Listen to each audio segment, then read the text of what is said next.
You've heard the same dating advice 1,000 times. Just be yourself. Confidence is key. Treat her like a queen. But let's be brutally honest. If just being yourself was working, you wouldn't be watching this video.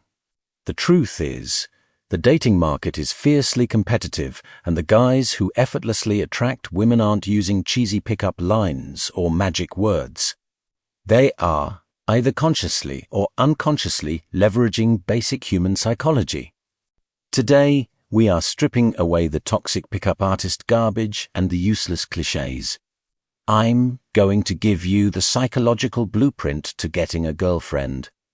We're going to cover for proven psychological triggers, real-world examples of how to use them, and the exact mindset shift you need to make today. If you watch until the end, you won't just know how to approach a girl. You'll know how to become the kind of man she's actually looking for. Hit that subscribe button and let's dive in.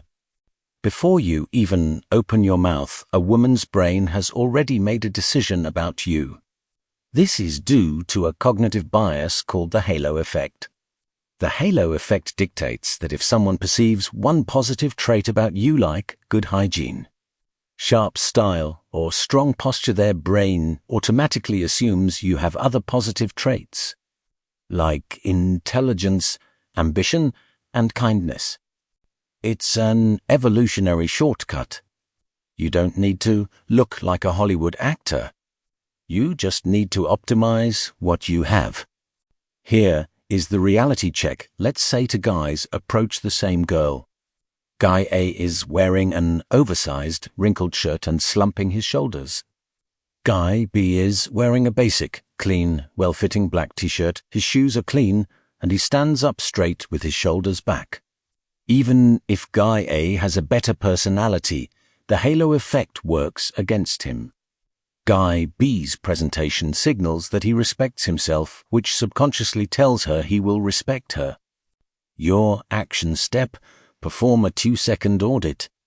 Upgrade your haircut, invest in a decent cologne, and use only one spray, and make sure your clothes actually fit your body type. You are hacking her first impression before you say a single word. The biggest barrier to getting a girlfriend is simply starting the conversation. Most guys freeze because they think they need to impress a girl immediately. Enter the Ben Franklin effect. Benjamin Franklin discovered that if you ask someone for a small favor, they are actually more likely to like you. Why? Because the human brain hates cognitive dissonance. If she does a small favor for you, her subconscious rationalizes, I am helping this guy. Therefore, I must like him. Stop trying to buy girls drinks to win their affection. Stop using aggressive compliments that put her on a pedestal. Instead, lower the stakes and ask for a small investment. Imagine you see a girl you like at a coffee shop or a bookstore. Instead of walking up and saying, I think you're beautiful, walk up and say, excuse me, I need a second opinion. I'm trying to decide on a book for my sister's birthday, and I'm completely lost. Have you read any of these? Why this works? It's entirely non-threatening. It gives her an easy out if she's busy, and it triggers the Ben Franklin effect. Is happy with instant subtil rapport. From there, you transition normally. Thanks, I appreciate it. I'm Mark. By the way, all right, you've initiated the conversation. How do you keep her interested without running out of things to say? You use mirroring. Humans are incredibly narcissistic creatures by nature. We like people who remind us of ourselves. FBI hostage negotiators use mirroring to build trust in life or death situations, and it works flawlessly in dating. Mirroring comes in 2 forms, physical and verbal. Physical mirroring means if she leans in, you lean in slightly. If she talks with her hands, be a bit more animated. Do not mimic her every move like a robot, just match her overall energy level. Verbal mirroring, or the echo, is the ultimate cheat code for keeping a conversation flowing. You simply repeat the last 1 to 3 words she said, but frame it as a question. It sounds almost as simple, but it forces her to expand on her thoughts and proves you are actively listening. Imagine she says, "Yeah, work has been super stressful lately.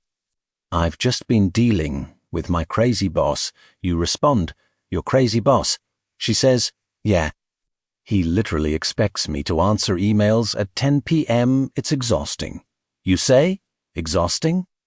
It takes the pressure off you to constantly come up with new, witty topics. She will walk away from the conversation thinking, "Wow, he really understands me," even if she did 80% of the talking.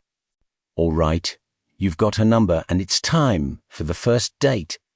Most guys make a fatal error here. They choose dinner and a movie. Dinner is an intense, high-pressure interview.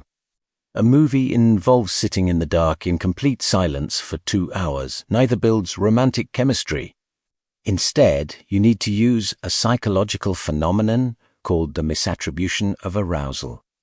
Psychologists found that when people experience an elevated heart rate, their brain misreads those signals. When people experience excitement, adrenaline, or even a little fear, their brain often misreads those physical signals as romantic or sexual attraction toward the person they are with. Instead of taking her to a fancy restaurant, take to an arcade bar or comedy club, an escape room, or even just for a walk through a bustling night market.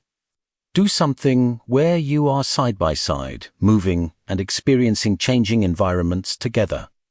When she laughs at a comedian or her heart races while playing a competitive arcade game, her brain links that feeling of excitement directly to you. You become the source of those positive, thrilling emotions.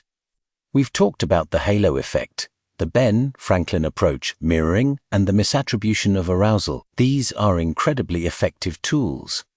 But I have to give it to you straight, none of these tricks will work long-term if your entire life revolves around getting a girlfriend.